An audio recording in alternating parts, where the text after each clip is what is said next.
Outside of an INT, clean night from Goff. Here he is, post-game. Last play, the handoff, the ball down and all that. Yeah, just got tripped up there a little bit, and bad feeling when you're a quarterback. Not the first time that's happened in my career. You try to stretch out and give it to him. I was even probably going to flip it to him if I couldn't hand it to him, but made it happen, made it work, and David did the rest. Dan talked about the athleticism you showed. Yeah. yeah, real athletic to fall down on a routine handoff, but yeah, I'm glad we made it happen. You guys knew going down aggressiveness, this team in the trademark, and how it panned out today. Yeah, and we came into this game knowing we were going to do it maybe a little bit more than usual. Dan had mentioned that early in the week that he was going to really lean on our offense to make some things happen and certainly be aggressive on fourth down if the opportunity presented itself. And there at the end, I know he was kind of in between on what he wanted to do, and obviously made the right decision. Was he really debating it with you guys? No, he was internally debating it. Was he? Yeah. And what faith does that show in you and the offense, everybody that he... Bigger than anything. Yeah. That's all you want from a head coach is to believe in you, and that gives us that little extra oomph to want to make it happen. And I'm not the one running or blocking, but I'm sure those guys up front say, all right, you're giving it to us to make this game and finish this game off on our terms. And yeah, it means a ton. Dan said that this week, stepped up a bunch, but just again, what he needs to that receiver.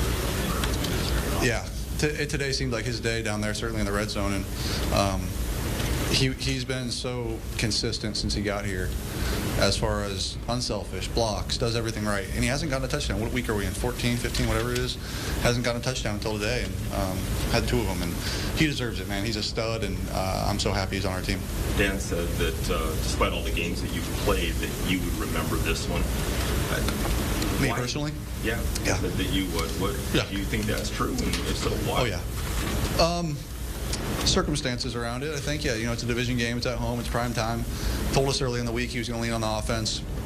Kind of challenged the offense really early in the week. Challenged myself. Challenged the guys on the offense. Like, hey, it's your turn to hold your weight and carry the load and make this thing happen and make this thing go. And for me, that's like the greatest feeling ever. You're like, all right, let's effing go and let's make this thing happen. And ultimately, we got the win, and we played pretty well on offense. Has it gotten to the point where when it's fourth down, you don't even really think you're ever coming off the field? No.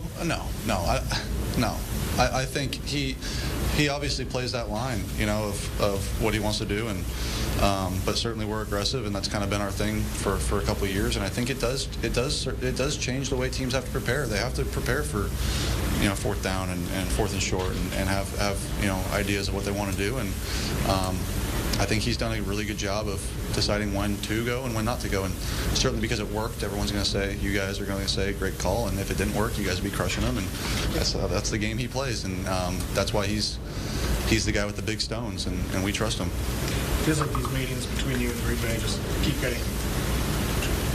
Just go ahead. Chippier. How have you seen the intensity in this rivalry kind of evolve over the last handful of years? Yeah, I think... Yeah, listen, they're a great team. They are. They're a tough team, and they're a really tough defense, and they're a really tough offense. They're really well coached.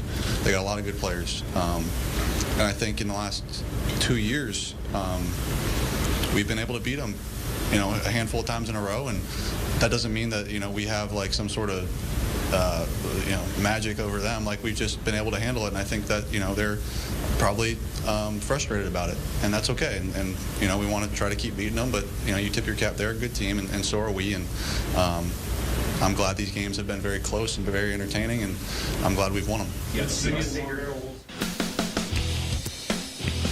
Jared Goff has been a big part of the turnaround, not just of this franchise, but in this head-to-head, as the Detroit Lions continue to stake their dominance over the Green Bay Packers, winners in 6 of the last 7 meetings, now 7-2 all time against the Packers.